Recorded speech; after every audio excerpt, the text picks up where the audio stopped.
Today, I thought we would read one of our favorite standby books since today is Friday and it's kind of just a fun, relaxing day. I thought we could read Goldilocks and the Three Dinosaurs by Willems. I know you guys all really like this book. This is a silly book. And in class, we've talked before about how this is really similar to Goldilocks and the Three Bears. It's kind of, it's a little bit the same and a little bit different. So you can talk about that with your parents. You could compare and contrast Goldilocks and the Three Dinosaurs with Goldilocks and the Three Bears. You can compare and contrast the different characters, Goldilocks and the Three Dinosaurs and Goldilocks and the Three Bears. And you could compare and contrast the settings. Are the settings the same? In Goldilocks and the Three Bears, where are they? In Goldilocks and the Three Dinosaurs, where are they? And we can compare and contrast the beginning and the ends. And we could compare and contrast the problem in the story and the solution to the problem. The problem in this story is very different from the problem in Goldilocks and the Three Bears because these characters are a little bit more sinister than the Three Bears. So let's get started. I like this. It's got all these, like all of these X'd out ideas that he had. See? It looks like Willems came up with Goldilocks and the Three Snakes, Goldilocks and the Three Salmon, falcons, mastodons, foxes, mice, oak trees, hippos, witches, alligators, zebras. See all of the ideas that he had to think up and try out and then X out before he got a really good idea that he turned into a final book? Yeah, that's kind of like, that happens to me a lot. I get a lot of ideas and a whole bunch of them are kind of stinky ideas. It takes me a while to finally come up with a good idea. Goldilocks and the Three Dinosaurs by as retold by Willems. Here she is, peeking out. Once upon a time, there were three dinosaurs. Papa Dinosaur, Mama Dinosaur, and some other dinosaur who happened to be visiting from Norway. I hope he didn't bring his coronavirus germs with him.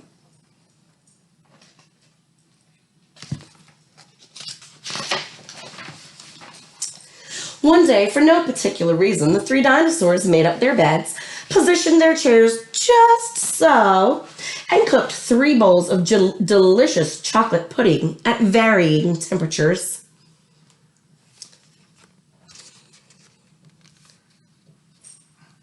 And if you look up here in the cookie jar, who do you see hiding in the cookie jar? It's the pigeon from Don't Let the Pigeon Drive the Bus. Oh boy, said Papa Dinosaur, in his loud booming voice. It's finally time to leave and go to the, someplace else. Yes, continued Mama Dinosaur, I sure hope no innocent little succulent child happens by our unlocked home while we are, someplace else.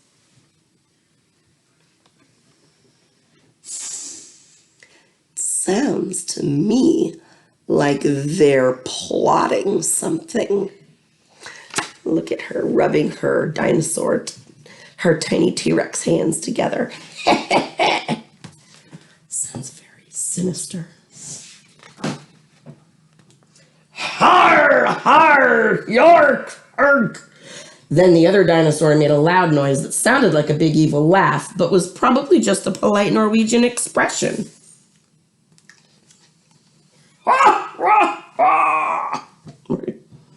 The three dinosaurs went someplace else and were definitely not hiding in the woods waiting for an unsuspecting kid to come by.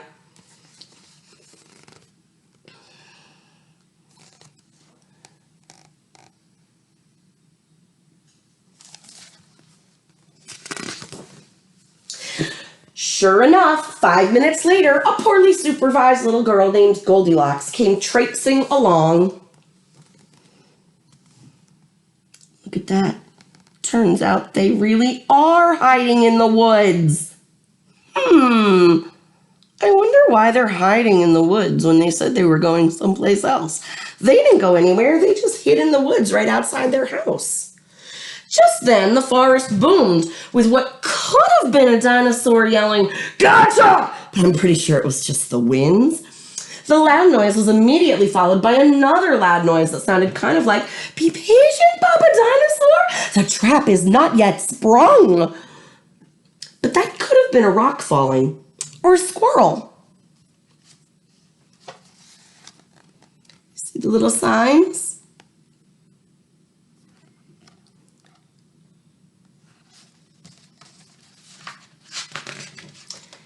Either way, Goldilocks was not the type of little girl who listened to anyone or anything. For example, Goldilocks never listened to warnings about the dangers of barging into strange, enormous houses.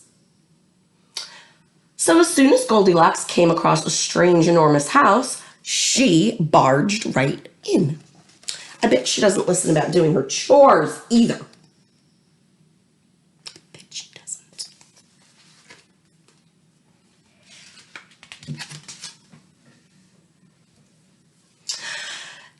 Inside, Goldilocks immediately smelled the 3 bowls of delicious chocolate pudding. Said Goldilocks. That chocolate pudding smells delicious. If only I could get all the way up to the top of the counter. Then Goldilocks noticed a very tall ladder that just happened to be left there and certainly wasn't left on purpose. Goldilocks climbed up the ladder and found herself face to face with 3 gigantic bowls of chocolate pudding.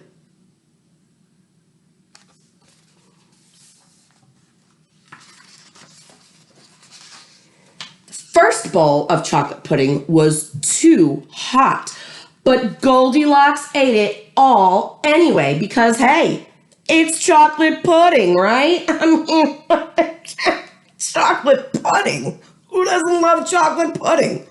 The second bowl of chocolate pudding was too cold, but who cares about temperature when you've got a big bowl of chocolate pudding? Not her. The third bowl of chocolate pudding was just right, but Goldilocks was on such a roll by now, she hardly noticed.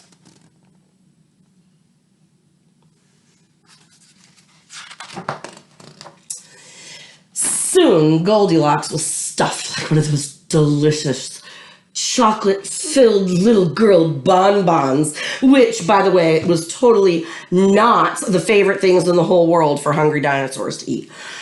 Tired, groggy, she probably got a food baby. Goldilocks noticed 3 chairs in the living room, so she climbed down the ladder and walked out of the kitchen. The first chair was too tall. The second chair was also too tall. But the third chair...